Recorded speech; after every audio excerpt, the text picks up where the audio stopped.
রোজা রেখে থুতু গিলাটাকে দোষণীয় মনে করেন যে রোজা রেখে বোধহয় থুতু গেলা যায় না, এই জন্য ঘন ঘন থুতু ফেলে দেখবেন অনেকে আছেন।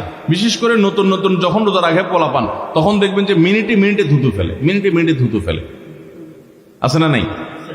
এই ঘন ঘন রোজা রাখে আপনার থুতু ফেলে কেন? কারণ মনে করতেছে থুতু গিললে তার রোজা ভেঙে যাবে। ভাই, থুতু যদি আপনি না গিলেন আপনি বাঁচবেন? থুতু না গিললে কেউ বাঁচবে? যতই আপনি থুতু ফেলেন, আপনার থুতু তো কিছু না কিছু ভিতরে যাবেই। যদি না যায়, গলা শুকিয়ে গেলে তো আপনি মরেই যাবেন। এই জন্য এটা একটা ভুল যে আমরা মনে করি থুতু ফেলা লাগে। রোজা রেখে রোজার কারণে এক্সট্রা কোনো থুতু ফেলার দরকার নাই। আপনার মুখে বালু চলে আসছে, একটা মশা ঢুকে গেছে, আপনি রোজা আছে এটার জন্য ভিতরে না যায়, সেজন্য থুতুটা ফেলে দিলেন, এটা ভিন্ন কথা।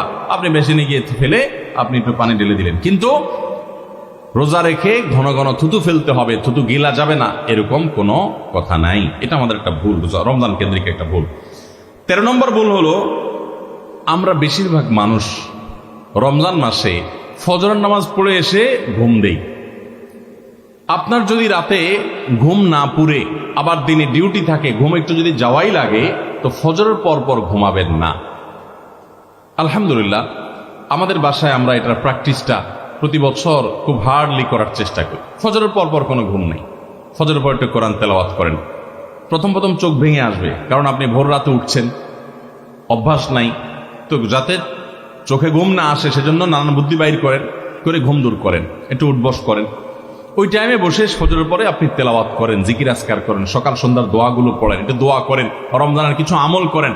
এশাকের নামাজের ওয়াক্ত হয়ে গেছে, 2 রাকাত নামাজ পড়ে এরপর আপনি পারলে দরকার হলে শুয়ে যান, কিন্তু ফজরের পর পর শুয়ে যাবেন না। এটা একটা ভুল, কারণ নবী করিম সাল্লাল্লাহু আলাইহি সাল্লাম সকালের এই সময়টার জন্য দোয়া করেছেন, আল্লাহুম্মা বারিক লি উম্মতি ফি বুকুরিহা, আল্লাহ আমার উম্মত জন্য সকালের সময়টাতে বরকত দান করুন। আর ওই সময় আপনি ঘুমায় থাকছেন।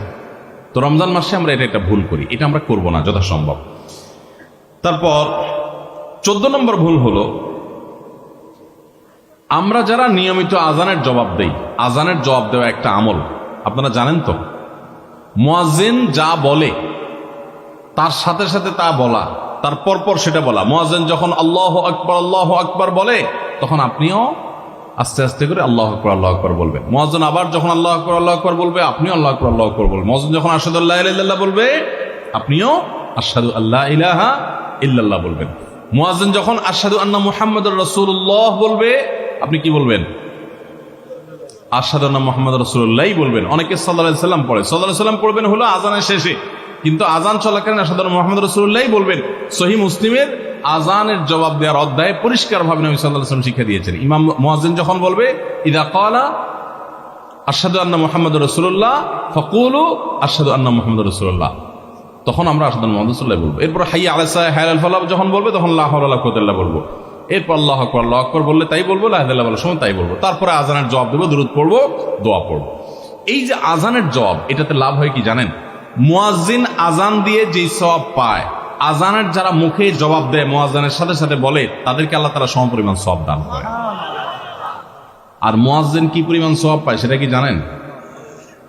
কোন মুয়াজ্জিন যদি আল্লাহকে খুশি করার জন্য আজান দেয়, দুনিয়ার উদ্দেশ্য তার কাছে না থাকে, বরং আল্লাহকে খুশি করাটাই তার উদ্দেশ্য থাকে, তাহলে এই মুয়াজ্জিনের ফজিলত হলো, ওই মুয়াজ্জিনের আজান শুনে যত মানুষ মসজিদে আসবে, ওই ওয়াক্ত নামাজে যত মানুষ শামিল হবে, সবাই যে পরিমাণ সওয়াব পাবে, যার যার অ্যাকাউন্টে যাবে, বোনাস হিসাবে সবার সমপরিমাণ সওয়াব মুয়াজ্জিনকে দেওয়া হবে।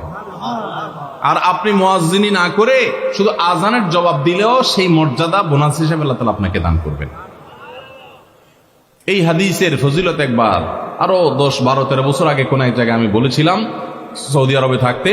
তখন এক ভদ্র মহিলা আমাকে বললেন, হুজুর, এই হাদিসটা আপনার কাছ থেকে শেখার পর, জানার পর থেকে আমি মক্কা শরীফের লাইভ আজান নিয়মিত ওই টাইমে, আমি রেডিও শুনি না, মোবাইলে বিভিন্নভাবে লাইভ আজানটা আমি শোনার চেষ্টা করি এবং ওই মুয়াজ্জিনের সাথে সাথে জবাব দেওয়ার চেষ্টা করি। কারণ আমার যখন এটা জানা হলো যে মুয়াজ্জিন যত পরিমাণ সওয়াব পাবে তত পরিমাণ সওয়াব পাওয়া যাবে, তো মক্কার মুয়াজ্জিন সাহেবের আজান শুনে যত মানুষ প্রতি ওয়াক্তে নামাজ পড়ে, এত বেশি নামাজ তো দুনিয়ার অন্য কোনো মসজিদে প্রত্যেক ওয়াক্তে পড়ে না।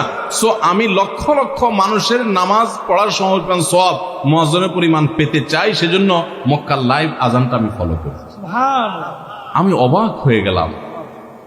মানুষ আল্লাহর সন্তুষ্টির জন্য কতভাবে চেষ্টা করে, অথচ আমরা হেলায় হারিয়ে ফেলি। আপনার মহল্লার যে আজানটা সবার আগে আপনার কানে আসে, আপনার মহল্লার আজান, ওটা জবাব আপনি দিবেন, এরপর বাকিগুলো আপনি দিতে পারলে দিবেন, না দিতে পারলে না। এই যে আজানের জবাব, এই আজানের জবাবটা আমরা অনেকে 12 মাসে একটু আধটু দেওয়ার চেষ্টা করলেও রমজান মাসে মাগরিবের নামাজের আজান, এটার জবাব নিয়মিত আজানের জবাবকারীরাও দেয় খুব কম।